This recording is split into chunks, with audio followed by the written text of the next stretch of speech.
내리시는 모든 분들 위해 살아계신 하나님의 은혜가 함께 하시기를 주의 이름으로 축원합니다.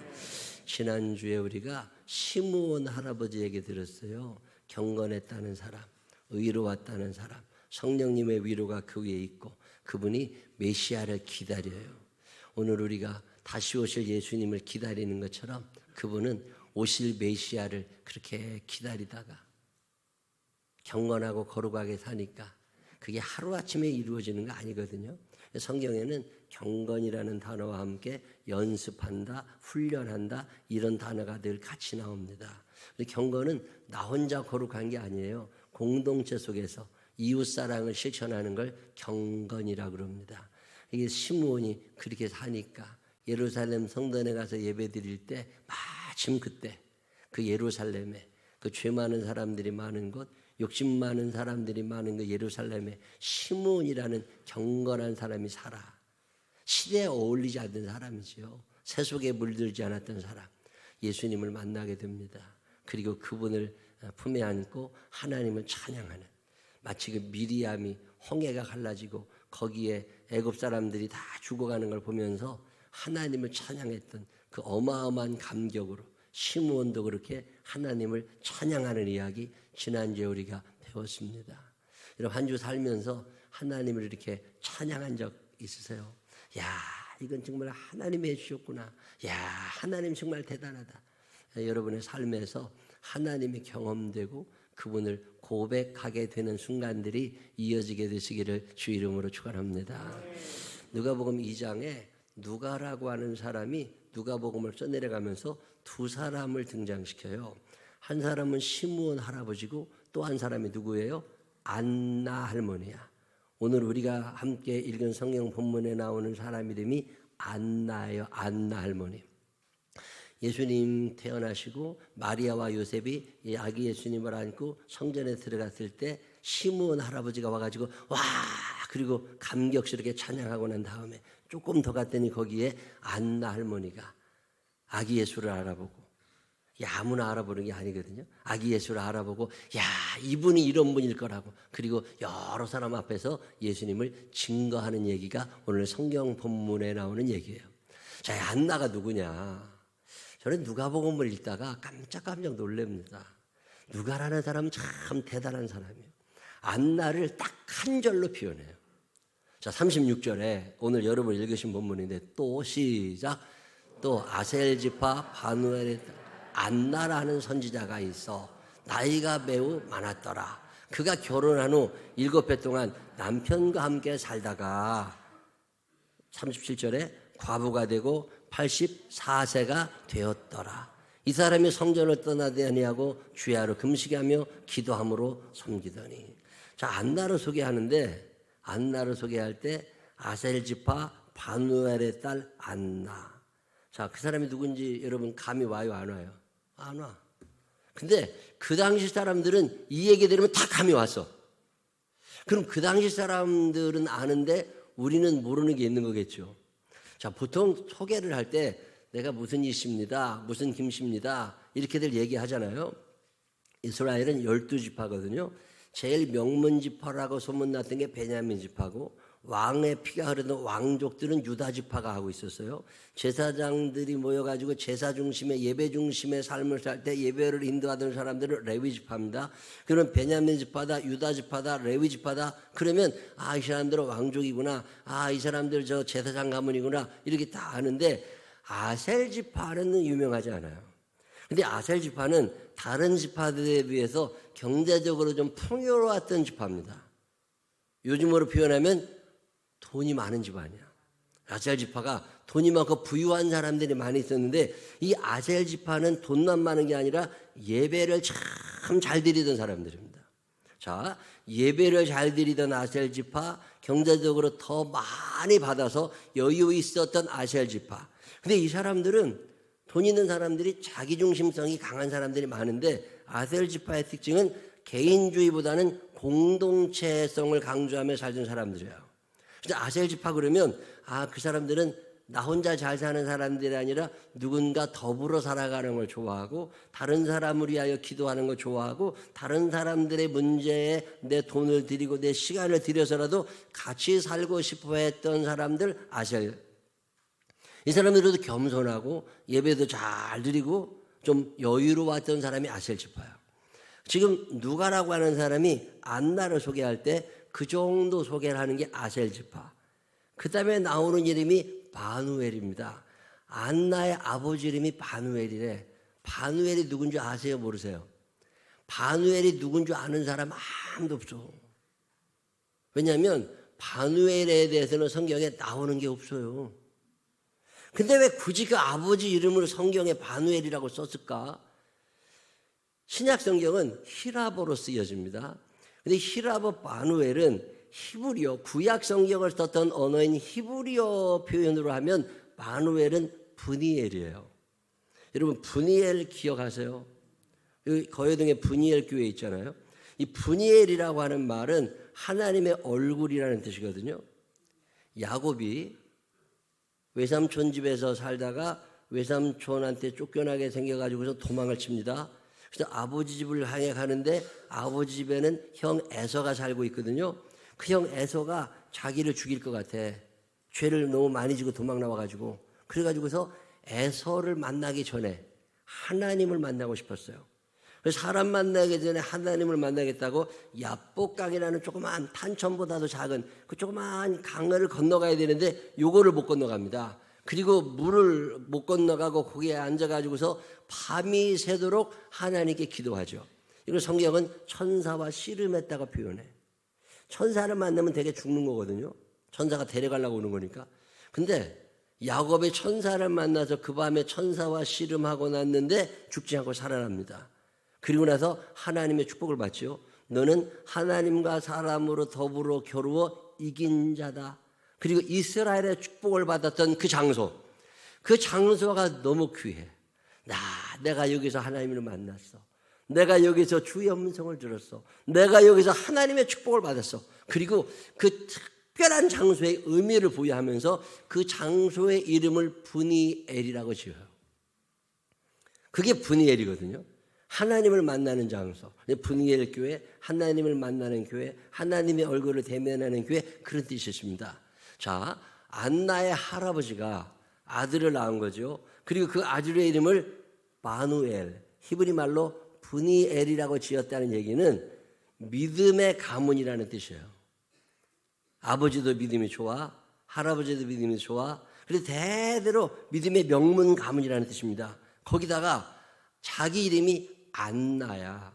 안나. 그럼 여러분 누가 생각나세요? 안나. 히라보로, 이 쉬운 문제도 이렇게 못 알아맞히네. 히라보로 안나는요, 히브리 말로 한나입니다. 한나는 누구예요? 사무엘의 어머니 한나. 기도하던 여인 한나. 성전에서 눈물 뿌리고 기도하다가 사무엘의 축복을 받았던 사람 한나. 자, 아버지는 브니엘이야. 딸은 한나야. 그러면 대단한 거거든요. 이 구약 성경의 대표적인 지명과 대표적인 인물이 그 집안에 다 있는 거예요. 그게 아셀 지파 바누엘의 딸 안나. 자, 감이 오세요, 안 오세요? 감이 오는 사람만 그때그때 한번 해봐요. 이게 누가복음을 그냥 읽을 때는 여러분이 모르시지만 그 의미를 그 당시 사람들은 다 알고 있는 거예요. 아, 안나. 야, 그 아버지는 이런 사람이고 그 할아버지는 이런 사람이고. 자, 그러면 그 정도 되는 사람이면 잘 살아야 되잖아. 세상적인 기준으로 봤을 때 사회적으로도 행복하고 성공하고 박수 받을 만한 일이 많아야 되잖아요. 근데 오늘 성경에 보니까 전혀 그렇지 않아. 결혼을 했거든요. 자, 지금은 결혼을 30대 가지고 여자들 결혼하지만 그 당시에 결혼 적령 나이는 18살입니다. 자, 18살에 결혼을 해가지고 몇 년간 남편하고 살았어요? 몇 년간? 7년을 살았잖아요. 자, 7년을 사는 동안 애가 없어. 여러분, 결혼하고 애가 태어나지 않았으면 아기 태어나게 해달라고 기도했겠어요? 안 했겠어요? 기도 어마어마하게 했겠죠. 아버지 바누엘도 기도했을 때고 할아버지도 기도했을 때고 식구들이 다 하나님께 매달려 기도했을 텐데 애가 안 태어난 거야. 그러니까 또 얼마나 속상하고 그러면서 또 믿음이 커져갔겠죠. 기도를 하면서 점점 믿음이 커져갔던 안나. 그리고 7년을 잘 살았는데 갑자기 남편마저 죽었어. 자, 남편이 죽은 다음에 얼굴에서 이제 다 장례 치렀겠죠. 자, 그 다음에 여러분이 안나라면 무슨 생각이 들었겠어요? 안나의 의지와 관계없이 또 주변에 말만 그 발빠른 아줌마들이 있어. 돌아다니면서 뭐 했겠어요? 중매하고 재혼시키려고 난리가 났겠지. 그런 모든 과정에 만나본 사람도 있겠고 뭐 선도 보러 갔겠지만 어쨌든 다 마음에 안 들어. 결국은 혼자 남은 거야. 자, 그러면 이 안나, 여러분이 안나라면 어떤 생각을 하고 살까요? 내가 예수를 잘못 믿었나? 우리 집안에 뭐가 문제가 있나? 왜 나는 해필? 자, 자기 연민이라고 하는 게 죄라는 거 아세요? 나는 불쌍해. 나는 외로워. 남들보다 못 가졌어. 나는 못 배웠어. 우리 집안은 가난한 집이었어. 나는 고아야. 뭐 어쩌고 이런 것들 있잖아요. 전혀 그럴 일이 없거든요.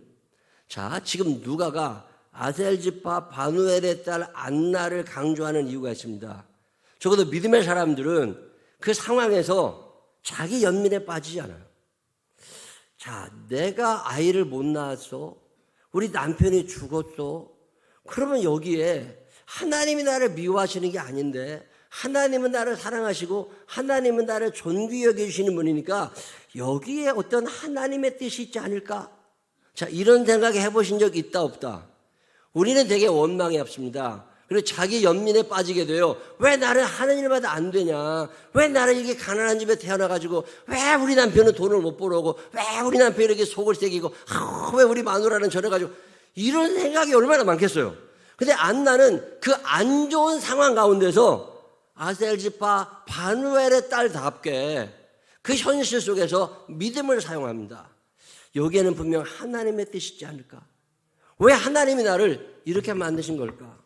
자, 어떤 경우는 상황을 변화시키는 힘을 달라고 기도할 수 있지만 어떤 경우에는 그 상황이 하나님께서 주신 것이라면 그 상황 속에서 내가 선택할 수 있는 길이 무엇일까? 하나님, 당신의 뜻을 알기를 원합니다. 그리고 당연히 기도해야 되지 않았을까요? 적어도 안나는 그 기도를 하면서 그의 삶의 방향을 정해버린 거예요. 이제 나는 결혼하지 않아. 이제 나는 아이 때문에 간구하지 않을 거. 이제 나는 어떤 길을 걸어갈 거다. 하나님이 나를 이 땅에 보내실 때 가지셨던 하나님의 생각, 그 생각대로 한번 살아봐야 되겠다. 그리고 여기에는 반드시 하나님의 뜻이 있다. 시작. 내가 지금 이렇게 살아가게 된 데에는 반드시 어떤 하나님의 뜻이 있어. 왜? 그분은 나를 사랑하시니까. 그분은 나를 축복하기 원하시니까. 이게 어마어마한 믿음입니다. 저는 세례 요한을 참 좋아해요. 대부분의 사람들은 가마 타는 사람이 되기를 원합니다. 근데 세례 요한은 하나님이 자기를 가마꾼으로 만들었다는 걸 인정합니다. 나는 가마 타는 사람이 아니라 가마 타시는 분을 위하여 살아가야 되는 가마를 들어주는 가마꾼이야. 나는 내게 주신 역할만 감당하면 돼. 그래서 아무런 불만 없이 자기에게 주신 그 길을 걸어가려고 참 애를 쓰던 사람이 그게 세례 요한이잖아. 여러분, 바울 목사님 같은 분이요, 부잣집 아들입니다. 로마 시민이었습니다. 머리 좋았어요. 공부도 많이 했습니다. 높은 벼슬이 얻었습니다. 그래서 잘 살 줄 알았어요. 근데 예수 그리스도를 만난 후에 그의 삶의 방향이 완전히 바뀐 거잖아요. 자, 세상적인 기준으로 보면 옛날이 더 잘 살았어. 경제적으로도 풍요로웠어요. 떵떵거리며 살았어요. 근데 지금 내가 가는 이 길은 전혀 그렇지 않은 거예요. 그렇지만 하나님, 그 전능하신 하나님이 내게 원하시는 길이 이 길이냐? 아멘. 그리고 그 상황을 받아들입니다. 세상엔 수많은 길이 나의 앞에 있지만 나는 예수를 따라 가기로 했소. 예수 나를 오라 하네. 예수 나를 오라 하네. 어디든지 주를 따라 주와 같이 가려네. 내가 원하는 방향은 아니었어요. 내가 생각했던 것은 아니었어요. 그런데 내가 무지했던 거지. 내가 몰랐던 거지. 나는 세상에 살면서 세상에서 잘 살고 싶었던 꿈밖에 없었던 거죠. 근데 어느 날 안나는 바누엘의 딸답게 하나님께서 자기에게 허락하신 길을 알게 된 거예요. 내가 아이가 없었던 것은, 그리고 우리 남편이 그렇게 죽게 된 것은, 자, 그때 안나의 나이가 25입니다. 25 나이에 혼자 된 거예요. 그리고 나서 자기 연민에 빠지지 않았습니다. 여기에 하나님의 뜻이 있을 거다. 그리고 나서 그는 성전에 찾아 들어가게 됐고, 거기서 기도하며 살다가 거기서 그냥 삶을 마칩니다. 안나를 설명하는 누가복음에 나오는 단어는 3개예요. 성전, 금식, 기도예요. 자, 성전에 가서 살다 보니까 예배를 드리지 않았을까요? 그리고 예배를 매일 드리면서 합니다. 요즘으로 말하면 새벽기도 드리고 숙회예배도 드리고 뭐 성전에서 예배 드리고 또 기도도 하고, 그거만 합니까? 누가 봐도 청소하면 같이 교회 청소도 하고 물건도 정리해놓고 사람도 만나고, 어떤 분이 간절히 기도하고 가게 되면 그 간절하게 기도하는 사람들을 생각하면서 또 그를 위하여 기도하게 되고 만나서 얘기하게 되고 뭐 그러면서 살아가는 거죠. 그러고서 살다 보니까 하나님께서 안나에게 다른 사람에게 주지 않으셨던 특별한 은혜들을 주십니다. 영안이 열려요. 하나님을 보게 됩니다. 신령한 귀가 열리면서 주의 음성을 듣게 돼요. 청결한 마음으로 살면서 하나님과 동행하게 되죠. 자, 오늘 우리가 이 땅에서 복받았다고 하는 개념이 성경적인 개념은 아니잖아요. 시편 1편에 1절에 복 있는 사람은 악인들의 꾀를 따르지 아니하며 죄인들의 길에 서지 아니하며 오만한 자들의 자리에 앉지 아니하고 어떻게 여호와의 율법을 즐거워하여 그의 율법을 주야로 묵상하는도다. 그는 시냇가에 심은 나무가 철을 따라 열매를 맺으며 그 잎사귀가 마르지 아니함 같으니 그가 하는 모든 일이 다 형통하리로다. 자, 그러면 복받았다고 하는 게 돈 많다는 뜻은 아니거든요.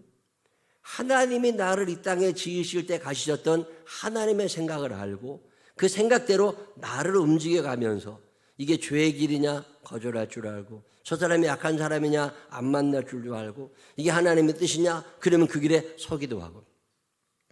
여러분, 살면서 갑자기 어려운 일을 당하잖아요. 그러면 얼마나 속상한 일이 많고 원망스러운 일이 많이 일어나겠어요. 안나가 그런 거죠. 애도 없어 속상해 죽겠는데 남편마저 죽었습니다. 자, 이때 자기 연민에 빠지거나 원망하거나 속상해하지 않고 여기에도 하나님의 뜻이 있을 거다. 그분은 전능하시니까, 그분은 나를 사랑하시는 분이니까 이 큰 명제, 이 어마어마한 사실을 그냥 받아들이면서 내가 어떻게 사는 것을 하나님이 기뻐하실까. 그리고 나서 그는 상황을 쳐다보지 아니하고 하나님을 바라다보는 사람으로 살아가게 됩니다. 성전에서 그가 기도했다고 그러는데 무슨 기도를 했을까? 자, 우리의 기도의 대부분은 돈과 관계가 있어. 근데 안나가 무슨 돈 기도를 했겠어요? 자족의 은혜를 아는 사람이. 자, 그러면 그게 간절한 기도 제목이 사실 없다고. 거기다 우리들 기도의 대부분은 애들과 관계가 있어요. 근데 안나는 애도 없어. 그럼 무슨 그렇게 간절한 기도의 제목이 있었을까? 우리 기도의 대부분은 남편과 관계가 있어. 근데 안나는 속세기는 남편도 없어. 자, 그러면 안나가 금식하며 기도할 제목이 있다 없다? 여러분 기준으로 보면 뭐가 있어요? 아무것도 없어. 근데 무슨 일 때문에 아침부터 금식하며 하나님께 기도를 하고 60년이 넘도록 그 성전을 지키며 기도하냐 말이에요. 여러분, 하나님을 사랑해 보셨어요? 하나님을 사랑하게 되면 이웃이 보입니다. 하나님을 사랑하는데 자기가 보이잖아요. 그것은 하나님을 사랑하는 게 아니라 하나님을 이용해서 사는 거예요. 그건 옳지 않습니다. 그건 미숙한 거예요. 성숙한 사람들은 하나님을 사랑하게 되면 이웃이 보이게 되어 있어요. 자, 요한일서 2장 9절. 빛 가운데 있다 하면서 믿음이 좋다고 하면서 교회 다닌다고 하면서 그 형제를 미워하는 자는 지금까지 어둠에 있는 자요. 하나님을 사랑하면 미운 놈이 사라집니다. 내가 다 사랑하지만 걔는 안 돼. 이거 큰 문제예요. 하나님이 다 용서하는데 너는 안 돼. 이거랑 똑같은 거야. 그러니까 특별히 그 미운 어떤 사람이 하나가 아직도 남아있잖아요. 그건 뭐냐면 아직까지 내가 어둠에 있다는 뜻이에요. 자, 요한일서 4장 20절. 누구든지 하나님을 사랑하노라 하고 그 형제를 미워하면 이는 거짓말하는 자니 보는 바가 형제를 사랑하지 아니하는 자는 보지 못하는 바 하나님을 사랑할 수 없느니라. 하나님을 사랑하게 되면 이웃을 사랑하게 되어 있습니다. 이게 아주 자연스러운 거예요. 컵에 물이 꽉 차면 넘치는 것처럼 하나님 사랑은 반드시 이웃 사랑을 향하게 되어 있어요. 자, 그러면 안나라고 하는 사람이 하나님이 나를 사랑하시는 줄 알고 상황은 지금 별로 아름답지 못하지만 하나님이 나를 바라보시는 줄 알고 하나님의 뜻, 여기에도 하나님의 뜻이 있다. 이 상황이 이렇게 자꾸 몰아가시는 데는 하나님의 뜻이 있을 거야. 그러면서 원망하지 아니하고 하나님을 바라다 봤더니 누가 보이는 거예요? 이웃들이 보이는 거예요. 자기보다 어려운 형편에 있는 사람도 보이고 잘 나가는 사람도 보이고 부러워할 만한 사람도 보이는데 그 모든 사람들이 다 하나님의 자비하심이 필요한 사람들이고 그 모든 사람들이 하나님의 용서가 필요한 사람들이고 그 모든 사람에게 하나님의 은혜가 필요하다는 게 보이는 거죠. 그러니까 지금 안나의 기도는 자기를 위한 기도가 아닌 거죠. 제가 신앙생활을 하면서 기도 시간이 점점 늘어나는데요. 참 묘한 일은 나를 위하여 기도하는 시간은 거의 안 생깁니다. 이 목사로 살면서 우리 교인들을 위한 기도 시간이 점점 늘어나잖아요. 사업하시는 분들 중에 안타까운 분들 있지 않겠습니까? 직업을 바꾸신 분들도 계시잖아요. 이제 나이 들어서 은퇴하시는 분들도 계시고 지난주에도 저 청양에 우리 정세철 권사님이 청양에 내려가셨거든요. 거기에서 이제 하시던 사업은 하시던 직장은 그만두고 새로운 직장 거기서 이제 자기 형님이 하는 그 농장 소 기르는 데가 소농장 소가 1200마리야. 소가 1톤짜리 소들이 수두룩하더라고. 1톤짜리면 1000만 원이거든요. 그 소 외양간 옆에 간이 집 지어놓고 거기서 사시면서 소도 돌보지만 은행 까는 거 이제 기술을 막 그 연구하고 계시더라고. 은행이 그게 여러분이 그냥 쉽게 먹지만 그게 까야 되잖아요.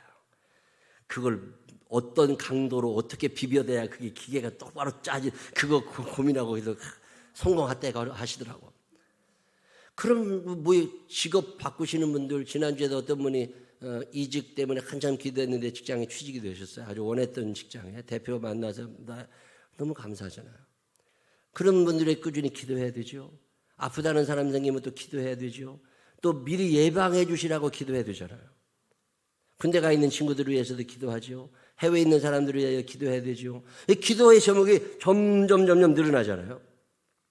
요즘에는요, 제가 나라를 별로 살아가지 않아서 그러나 나라를 위한 기도를 별로 잘 안 했는데 요즘엔 나라가 걱정이 돼. 이게 대한민국이 갈등공화국이잖아. 이게 해결이 안 됩니다, 지금 이게. 옛날에는 기껏 갈등이래야 지역 갈등이었어요. 전라도냐, 경상도냐, 충청도 애매하게 눈치 받으면 어디로 붙어야 되나. 옛날에 지역 갈등밖에 없었다고. 근데 지금은 세대 갈등, 이 나이 갈등, 20대, 30대는 젠더 갈등이라고 그러죠. 남녀의 갈등. 저 남자들 때문에 내가 안 되는 것 같고, 저 여자들 때문에 내가 안 되는 것 같고, 이 젠더 갈등, 이념 갈등, 노사 갈등, 빈부격차, 이게 갈등이 없는 데가 없는 거예요. 옛날에는 이 갈등이 생기면 중재자들이라는 게 있었습니다. 근데 지금 대한민국은 중재자조차 사라진 나라가 되어버렸어요. 이게 보통 위험한 나라가 아닙니다. 공정하지 않은 사회가 되어가는 거거든요. 이거 기도가 저절로 나오지 않겠습니까? 안나라면 이런 문제에 왜 기도하지 않았겠어요? 제가 요즘에 더러이 뉴스를 보면요, 흉악한 범죄자들이 늘어나고 상상도 못했던 범죄들이 막 생겨나는 걸 보면서 저게 왜 여러분 어떤 심리학자들의 얘기는요, 그 배경에 게임이 있다는 거 아세요? 게임 중독자들이 어마어마하게 늘어납니다. 우울증 환자들, 그 다음에 때려치고 게임에만 몰두하는 사람들, 중독성 있는 사람들이 어마어마하게 늘어나요. 전 세계적으로 게임 시장이 엄청나게 커졌습니다. 전 세계적으로 게임 시장을 석권하고 있는 미국, 중국, 일본, 우리나라가 4위거든요. 1년 게임 산업에서 거둬들이는 매출 규모가 19조 정도 됩니다. 어마어마한 거예요. 대한민국 국민들 중에 78%인가 게임을 하고 있다고 그러니까 이 중에도 꽤 많이 계신 거예요. 게임이 괜찮은 거예요. 유익한 거거든요. 공부 잘하는 사람들 게임 잘합니다. 두뇌 개발에도 좋고 굉장히 좋아요. 애들에게 그래도 게임도 시키고 하잖아요. 근데 과유불급이라고 그러잖아요. 게임이 지나치면 어마어마한 해를 미칩니다. 절제를 할 줄 알아야 되는데 이 절제가 안 되니까 바보가 되는 거야. 차라리 컴퓨터를 뽀개더라도 이게 중독이 되면 골치 아파지거든요. 이게 미칩니다, 사람들이. 게임을 누가 제일 많이 하냐? 10대가 아니라 20대랍니다. 20대 남성, 20대 남성의 97%라니까 거의 다 하고 있는 거야. 우리 교회도요, 예배 드리러 엄마 따라 일찍 왔어. 늦게 왔어야 되는데 일찍 왔어. 그러면 옛날에 우리 기도하고 가만히 있었거든. 지금 애들은 그 핸드폰 갖고 게임해, 그 시간에. 이 예배는 왜 이렇게 빨리 시작되는 거야? 지금 이게 중요한 순간인데. 그러니까 예배 시간에도 그냥 게임을 해야 되는 사람들이 이게 지금 10대 남성의 91%가 아이디를 가지고 게임을 합니다. 그 다음에 누군 줄 아세요? 40대 여성이야. 40대 집사님들 게임하고 있다니까. 그 다음에 누구냐니까 50대 여성이야. 50대 권사님들.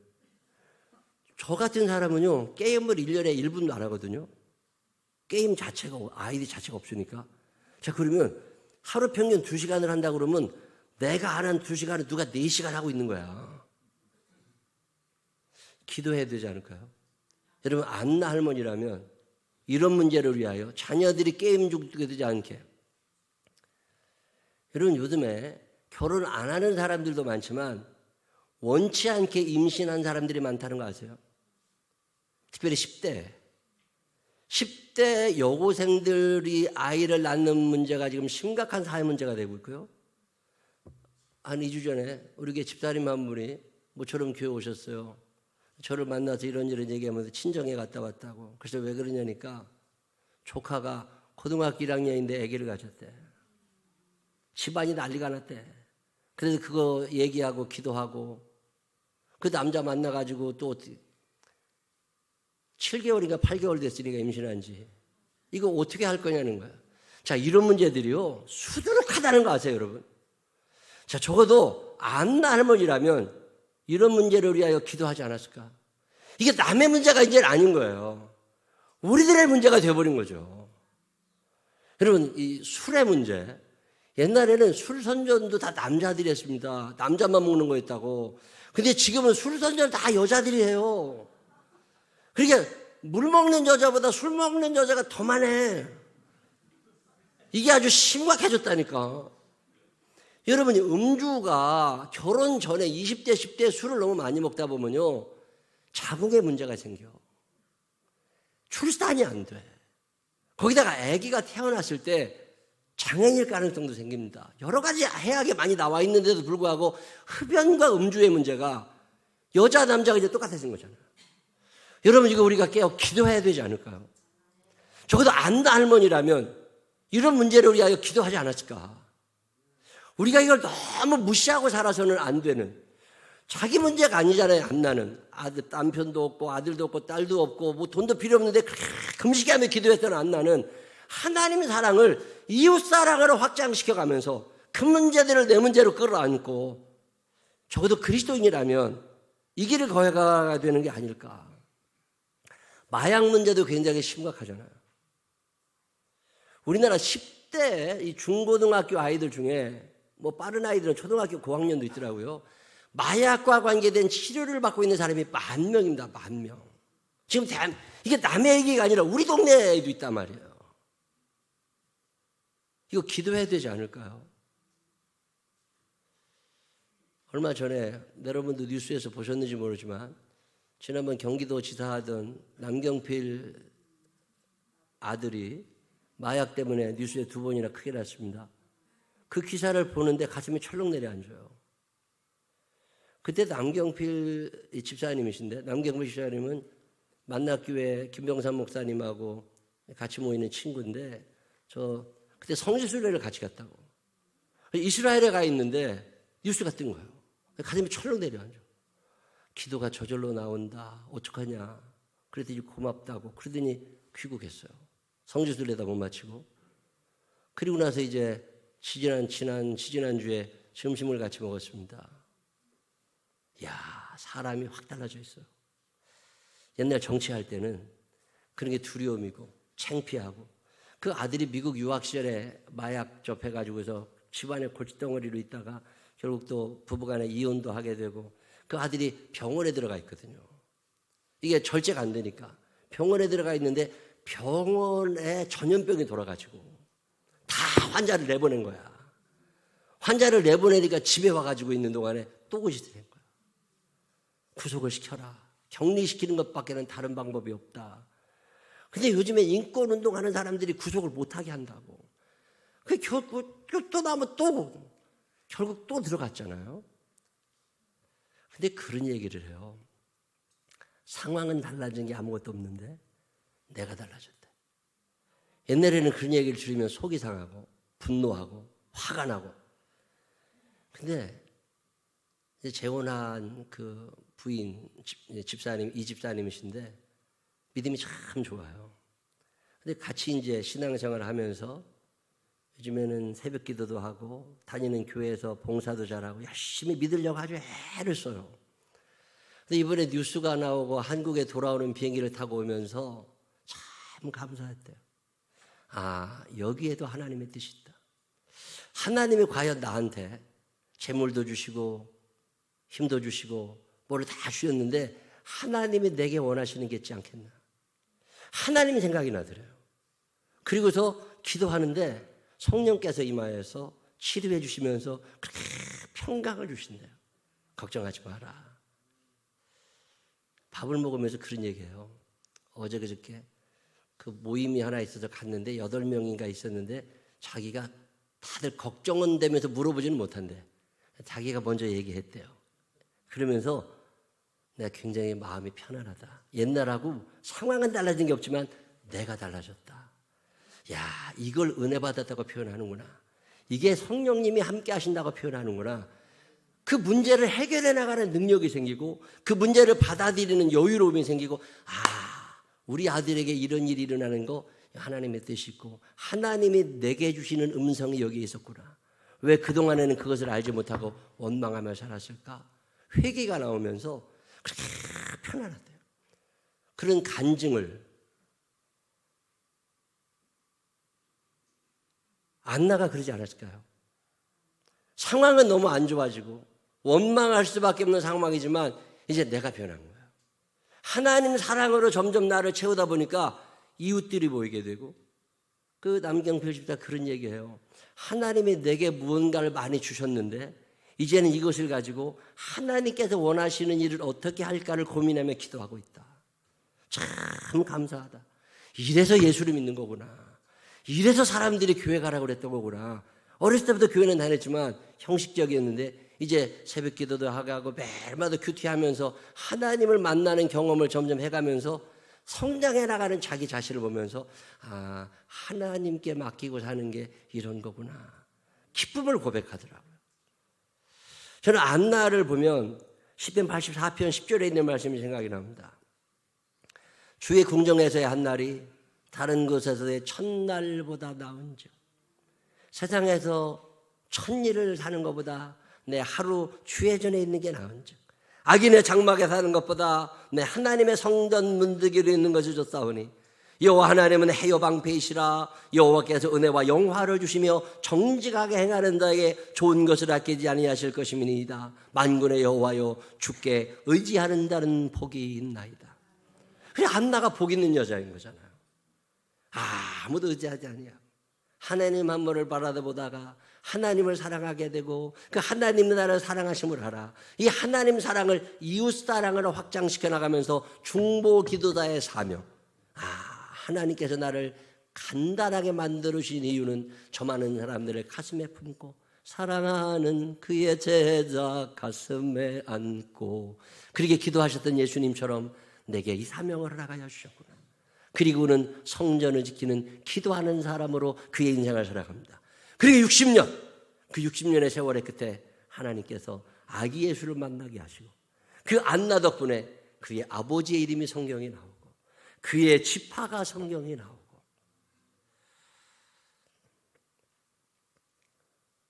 그리고 이 땅 살아가다 보면 원치 않는 일을 당해서 답답할 때가 있습니다.